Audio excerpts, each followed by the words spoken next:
उत्तर प्रदेश के बाद अगला जो निशाना होगा वो हमारा भारतीय जनता पार्टी उधर ही रुख करेगी। और उनकी पीड़ा सबसे ज्यादा इस बात को लेकर के है कि कहीं हैदराबाद को ये भाग्य नगर न बना दें। नमस्कार, मैं हूं आपका दोस्त आलोक कुमार। अभिवादन स्वीकार कीजिए मेरा। बात करें उत्तर प्रदेश के मुख्यमंत्री योगी आदित्यनाथ की, उनको लेकर चर्चा बड़ी गर्म है कि उनका ग्राफ अचानक से उछलने वाला है। और उछलने वाला कैसे है? 2026 में जब बात कर रहे हैं, क्या केंद्रीय मंत्रिमंडल के जो विस्तार की बात आ रही, पुनर्गठन की बात हो रही है, उसमें क्या योगी आदित्यनाथ को फिट किया जाएगा? क्या उत्तर प्रदेश से उनको हटा करके इसलिए तैयार किया जाएगा कि भारतीय जनता पार्टी नरेंद्र मोदी के बाद कौन इस विकल्प पे काम कर रही है? जब ये काम कर रही है, उत्तर प्रदेश के योगी आदित्यनाथ को केंद्रीय मंत्रिमंडल में लाकर के अनुभव देने की बात हो रही है। बड़ी गंभीरता की बात कह रहा हूँ, सूत्रों से जुड़े हवाले से बात कह रहा हूँ। ये सब कुछ आने वाले होली के आसपास हो जाना है। मान बजट सत्र की शुरुआत से पहले या बजट सत्र जब दूसरा चरण जब पूरा हो जाएगा उसके बाद। अमूमन ऐसा नहीं होता है बजट सत्र के बीच में खाली का समय है जो 8 मार्च 9 मार्च से, उसके बीच में अगर ऐसा मंत्रिमंडल में पुनर्गठन होगा तो ये चर्चा बड़ी तेजी से चल पड़ी है। योगी आदित्यनाथ को केंद्रीय मंत्रिमंडल में जगह दिया जाएगा, उत्तर प्रदेश हटा के। क्यों दिया जाएगा इसके पीछे वजह बता दूं। कह रहे हैं कि अब तक जो स्थिति है भारतीय जनता पार्टी के, गुजरात से ही बिलोंग करने वाले 2 नेताओं के इर्द गिर्द पूरी पॉलिटिक्स घूम रही है। प्रधानमंत्री नरेंद्र मोदी के बाद गुजरात का ही कोई व्यक्ति कमान संभालेगा भारतीय जनता पार्टी की या प्रधानमंत्री की, इस बात की गुंजाइश कम है। मैं संकेतों से साफ कर दूं, जो संकेतों के जरिए मैं कहना चाह रहा हूं कि अमित शाह नंबर 2 पे अभी हैं और वो भावी प्रधानमंत्री के कर्णधार होंगे, इस बात की गुंजाइश बहुत कम है, क्योंकि अंदर में काफी विरोध है। ऐसा होने नहीं, गुजरात लॉबी से बाहर निकालने की बात हो रही है भारतीय जनता पार्टी को। तो उसमें जो सबसे करिंदा, सबसे महत्वपूर्ण व्यक्ति हो सकते हैं, योगी आदित्यनाथ हो सकते हैं। योगी आदित्यनाथ को ग्रेटर रोल में लाया जाए।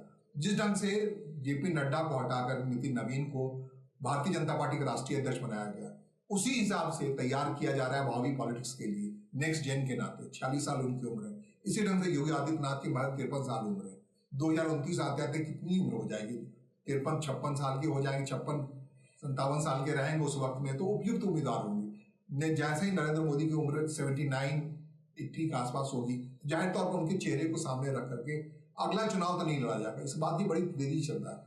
अगर अगला चुनाव नरेंद्र मोदी को चेहरा रख के नहीं लड़ा जाएगा, उससे पहले एक वैकल्पिक तो तैयार करना पड़ेगा, ठोस विकल्प। प्रधानमंत्री का की भूमिका बड़ी होती है।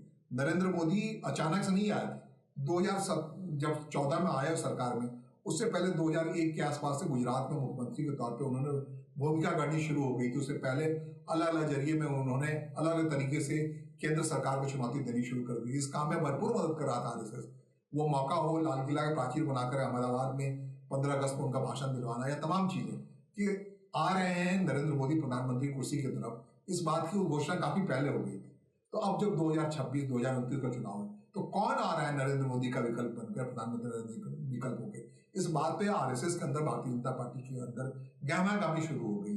इस बात में भी गहमागामी शुरू हो गई। जाहिर तौर पर अमित शाह नहीं होंगे इस बात को, क्योंकि एक ही व्यक्ति गुजरात के पृष्ठभूमि से आने वाले, भले ही उत्तर प्रदेश के बनारस जीत के आते हैं प्रधानमंत्री नरेंद्र मोदी, लेकिन हैं तो गुजरात के ही मुख्यमंत्री, पूर्व मुख्यमंत्री, और वहीं के व्यक्ति को दोबारा कंटिन्यूटी के अंदाज में आप दे देंगे भारतीय जनता पार्टी कमान, तो फिर एक अलग सा मैसेज आता है। इस लिहाज से कहा जा रहा है, बार बार कहा जा रहा है, काफी कवायद के साथ कहा जा रहा है। इसलिए हाल के दिनों आप देखेंगे कि लगातार प्रधानमंत्री नरेंद्र मोदी के साथ नहीं दिख रहे हैं अमित शाह।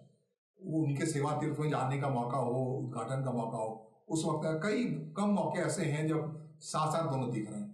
एक अलग ढंग की पॉलिटिक्स चल रही है, खासकर नितिन नवीन को प्रभारी राष्ट्रीय अध्यक्ष बनाए जाने के बाद से प्रधानमंत्री नरेंद्र मोदी नए दौर की बात करते हुए नए तरीके के संकेत दे रहे हैं।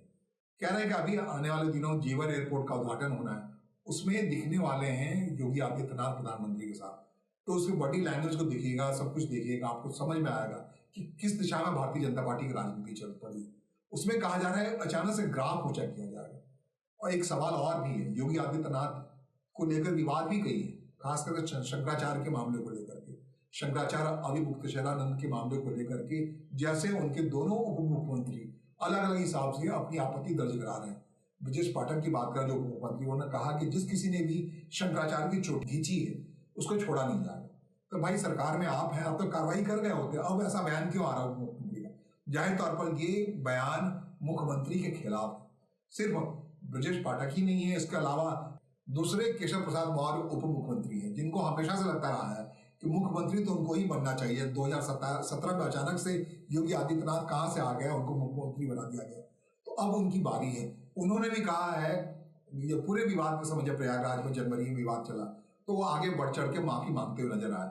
मतलब सरकार ने जो कुछ भी किया, जो कन्फ्रंटेशन सीधे गोरक्षा पीठ के गोरखपुर पीठ के अध्यक्ष और शंकराचार्य के बीच में विवाद के हिसाब से तुल पकड़ता गया, बगैर माघी स्नान करते हुए किए बिना लौट आए अब मुक्तेश्वर प्रयागराज से, ये तमाम विवादों के बीच में दोनों जो उप मुख्यमंत्री हैं उनकी राय मुख्यमंत्री के जो तल्ख और जो बुलडोजर बाबा का नेचर है उसके खिलाफ रहा। तो ये भी जब ये विवाद जब योगी आदित्यनाथ के खिलाफ चल रहा हो, एक माहौल सा बना हो, यूजीसी का मामला हो, तमाम मामला हो, आरक्षण विरोधी तेवर हो, या फिर जो ब्राह्मण और राजपूतों की लड़ाई के हिसाब से उत्तर प्रदेश की राजनीति को प्रभावित किया जा रहा है, या फिर 2024 के इलेक्शन में, लोकसभा के चुनाव में उत्तर प्रदेश में जो गत हुई भारतीय जनता पार्टी की, उसमें योगी आदित्यनाथ की भूमिका को लेकर सवाल खड़ा किया जा रहा है। किस ढंग से 32 सांसद जीत के चले आए, फिर से पुनर्जीवन मिल गया समाजवादी पार्टी को। योगी आदित्यनाथ के राज्य में ऐसा हो गया, प्रधानमंत्री चुनाव हारते हारते रह गए, बहुत कम वोट से जीते वो इस बार का। इन तमाम विवादों के बीच में अचानक से इनके ग्राफ को उछालने की बात कहां से आ गई? आपको बता दूं, भारतीय जनता पार्टी और आरएसएस, खासकर संघ परिवार, नेक्स्ट जेन पे बड़ा गंभीरता से विचार कर रहा है। वो इस काम पे पहला जो प्रयोग किया है वो नितिन नवीन के जरिए किया है। 40 साल की उम्र के व्यक्ति को राष्ट्रीय अध्यक्ष बना दिया गया है। अब जो दूसरा नाम है, जो 53 साल की उम्र के हैं अभी फिलहाल योगी आदित्यनाथ, 2029 होते होते उनकी उम्र हो जाएगी 53 और 3 साल और जोड़ दीजिए 56, 57 साल के हो जाएंगे।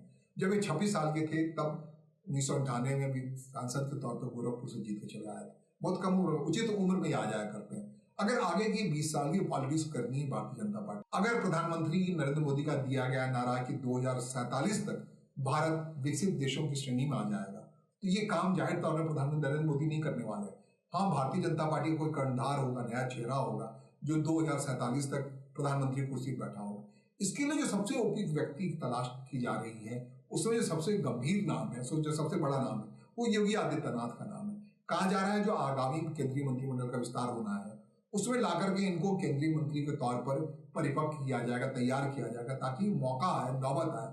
ठीक उसी अंदाज में जब प्रधानमंत्री नरेंद्र मोदी को दिल्ली लाना था तो उनको अपने हिसाब से तैयार किया जा रहा था, गुजरात के मुख्यमंत्री के नाते तैयार किया जा रहा था। इसके अलावा 15 अगस्त के मौके पर उनको लाल किला का प्राचीर बना के दिया गया था अहमदाबाद में।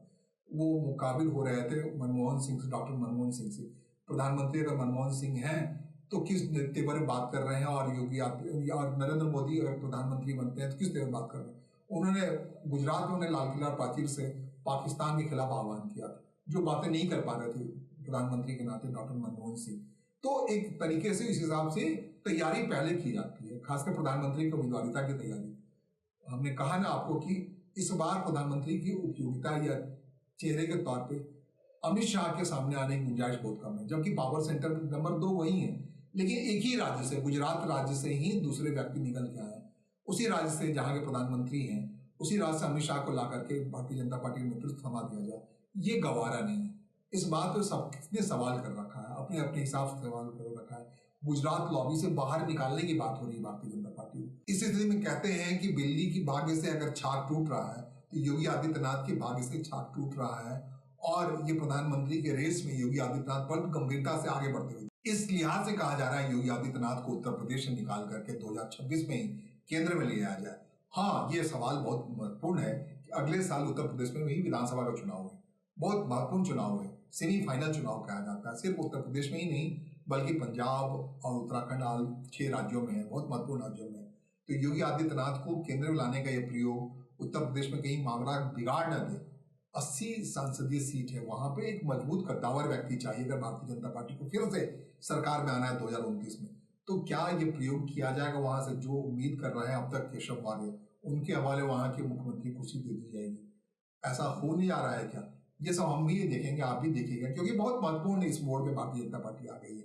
2027 का चुनाव भारतीय जनता पार्टी को उत्तर प्रदेश में लड़ना है, और इस अंदाज में लड़ना है कि वो लड़ाव ऐसे पहलवान के हाथों लड़ा जाए जो कि 2029 में काबिल हो, कि जिसके नेतृत्व में भारत के प्रधानमंत्री का चुनाव लड़ा जाए। भारत के प्रधानमंत्री बनाने के लिए भारतीय जनता पार्टी चुनाव लड़े, एक चेहरा हो। जाहिर तौर पे ये चेहरा नहीं रहेगा, प्रधानमंत्री नरेंद्र मोदी नहीं रहेंगे, प्रधानमंत्री के नए रोल के बारे में कुछ ना कुछ हो जाए। इस वक्त में पूरी मेजोरिटी उनके साथ 240 सांसद हैं और सरकार कुल मिलाकर के सहयोग से जनता दल यूनाइटेड और टीडीपी के सहयोग से पूर्ण बहुमत की सरकार है। अल्पमत की सरकार तो है नहीं।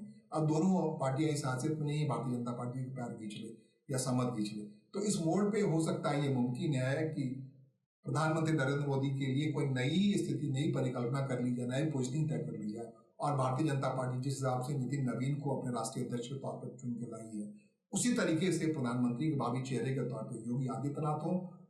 और इस बात के लिए बड़ी पैरवी की जा रही है, बड़ी ताकतवर तरीके से पैरवी की जा रही है। योगी आदित्यनाथ अगर उत्तर प्रदेश की पॉलिटिक्स से बाहर निकलते हैं, केंद्रीय मंत्री बनते हैं, तो उनका डिग्रेशन नहीं होगा। कैबिनेट मंत्री के नाते हो सकता है वो साथ रह करके गृह मंत्रालय पद मिलता है, कौन सा पद मिलता है, लेकिन कह रहा बहुत तेजी से बात चल पड़ी है। और अमित शाह जो बहुत कद्दावर है, ताकतवर है, बहुत भरोसेमंद है नरेंद्र मोदी के, उनसे सहमति ली जाएगी या नहीं ली जाएगी। लेकिन जो हालात है वो हालत इस दिशा में बढ़ रही है कि या तो अमित शाह के हाथ में भावी प्रधानमंत्री की चाबी दे दी जाए, वो चेहरा लेके, उनके पास भी उम्र है, पर्याप्त उम्र है, ऐसा नहीं है वो उम्र की सीमा पार करके 56 साल के तकरीबन है। तो अभी भारतीय जनता पार्टी को 20 साल की भावी पॉलिटिक्स करनी है तो 76 साल के होंगे। अगर इसी ढंग से अगर योगी आदित्यनाथ के सहारे पॉलिटिक्स करनी है तो 73 साल के होंगे, अगले 20 साल तक पॉलिटिक्स करनी है। इसके अलावा भारतीय जनता पार्टी हमेशा चौंकाती रही है। अलग प्रधानमंत्री नरेंद्र मोदी भी खुद चौंकाते रहे। नितिन नवीन के बारे में कोई दूर दूर तक कोई नहीं जानता था। भारतीय जनता पार्टी के भावी अध्यक्ष के तौर पर उनकी चर्चा ही नहीं कही थी। इनफैक्ट बिहार के पॉलिटिक्स में भी वो गुमनामी की स्थिति में थे। बहुत सारे नेता जो जिनको बड़े भाई कहते थे, चाचा कहते, तमाम कहते, किसी को ये उम्मीद दूर दूर तक नहीं थी। रविशंकर प्रसाद को लीजिए, आप सम्राट चौधरी को लीजिए, ये सब बिल्कुल अनुज्वल मानते रहे थे इनको, नितिन नवीन को कहीं चर्चा में नहीं थे। उनको ला करके ढूंढ के नरेंद्र मोदी ने भारतीय जनता पार्टी का अध्यक्ष निर्वाचित करवा दिया। तो अब जब चर्चा में अगर चर्चित व्यक्ति की बात अगर कर रहे हैं भावी प्रधानमंत्री के तौर पर, तो यकीनन योगी आदित्यनाथ है। क्या इनकी चर्चा इतनी ज्यादा गंभीर हो जाएगी कि इनको फिर इसका नुकसान उठाना पड़ेगा? इस बात से भी भारतीय जनता पार्टी का अंदर लोगों बड़ी घबराहट रहती है। तो जाहिर तौर पर चर्चा में नहीं आना चाहते, क्योंकि स्टाइल ऑफ नरेंद्र मोदी है वो अजीब सा है। वो योग्य व्यक्ति तलाशते हैं कहीं से, लेकिन ऐसे जगह तलाशते हैं गुमनामी कर। लेकिन क्या इस बार पैटर्न बदलने वाला है? प्रधानमंत्री नरेंद्र मोदी, जिसके बारे में लगातार उनके जो बड़े भाई, जो भी 9 दिन के बड़े हैं मोटे तौर पे, 6 दिन के बड़े हैं सिर्फ, जो भागवत हैं, मोहन भागवत, जो आरएसएस के प्रमुख हैं, सर संचालक हैं, वो बार बार कह रहे हैं, 75 साल पूरे होने से पहले से कह रहे हैं, 75 साल के बाद तो वनवास हो जाना चाहिए। प्रधानमंत्री भी अपने हिसाब से कहते रहे हैं कि वो सब कुछ छोड़ के जाने की स्थिति उनका भी जा सकते हैं। तो इस मोड़ पे जब सब कुछ चले जाएंगे तो देश का नुकसान होगा। उससे पहले अपने माथा पर रख के व्यक्ति को तैयार कर लेना, ट्रेंड कर लेना, ये ज्यादा जरूरी होता है। चर्चा में आए ना नरेंद्र मोदी का क्या स्टाइल बदलने वाला है इस बार ये चर्चा में डालने वाले एक घोषित व्यक्ति को ही लाकर के प्रधानमंत्री कुर्सी सौंपने वाले हैं, या प्रधानमंत्री कुर्सी तो देश की जनता तय करेगी, 2029 के लोकसभा चुनाव में तय होगा, लेकिन भारतीय जनता पार्टी तय करेगी चेहरा। जैसे ही प्रधानमंत्री नरेंद्र मोदी के लिए उनके चेहरे के तौर पर 2013 में ही क्लियरिटी ले ली गई थी, यही चेहरा होंगे, उसी हिसाब से क्या 2026 में ही 2029 का जो चेहरा होगा प्रधानमंत्री का, वो अभी तक क्लियर 3 साल पहले कर लिया जाएगा, ये भी अचरज वाली बात होगी। लेकिन कौन होगा? क्या वास्तव में ये ग्राफ बढ़ने वाला है? ग्राफ बढ़ने से पहले ये भी देखना होगा उत्तर प्रदेश में मामला चरमरा न जाए। अगले साल वहां चुनाव है। योगी आदित्यनाथ के रहते हुए उम्मीद तो की जा सकती है, लगातार जब 2017 से वहां है, 2017, 2021 और 2027, मतलब 2 बार तो अपनी संख्या को उन्होंने बढ़ाई ही है वहां विधानसभा के अंदर। क्या तीसरी बार बढ़ाने वाले व्यक्ति को हटा करके कोई ऐसा प्रयोग कर दिया जाए जिसमें अचानक जो लोकसभा के चुनाव के समय समाजवादी पार्टी का ग्राफ बढ़ता जा रहा है, वहां 32 सीट जीत के चली आई है। योगी आदित्यनाथ के रहते वहां नुकसान हुआ 2024 के लोकसभा चुनाव में, प्रधानमंत्री भी चुनाव हारते हारते रह गए। तो इस नुकसान वाली स्थिति में योगी आदित्यनाथ को कोई बड़ा प्रोत्साहन मिलने वाला है, बड़ा अवार्ड मिलने वाला है, ये देखने वाली बात होगी। और हम भी देखेंगे, आप भी देखिएगा। लेकिन इन बातों को सुनने के साथ साथ मेरा आपसे आग्रह है, कृपया कमेंट बॉक्स में अपनी राय से मुझे जरूर अवगत कराएं। मेरी बातें आपको कैसी लगती हैं, नहीं लगती हैं, लेकिन ये बताओ कि जो बातें मैं कहता हूँ अपने अनुभव के हिसाब से नहीं कहता हूँ। अनुभव 35 साल के पत्रकारिता का अनुभव का आधार पर सोर्सेज के हवाले से जो जानकारी मुझे मिलती है, उस जानकारी को पड़ताल के बाद आधार पर ही कहता हूँ। और जो अभी फिलहाल मेरे पास जानकारी है, जो उच्च पदस्थ संघ से जुड़े लोग हैं, भारतीय जनता पार्टी से जुड़े लोग हैं, वो कह रहे हैं, मुतमईन अंदाज में कह रहे हैं, योगी आदित्यनाथ के ग्राफ के उछलने का ये वक्त आ गया है।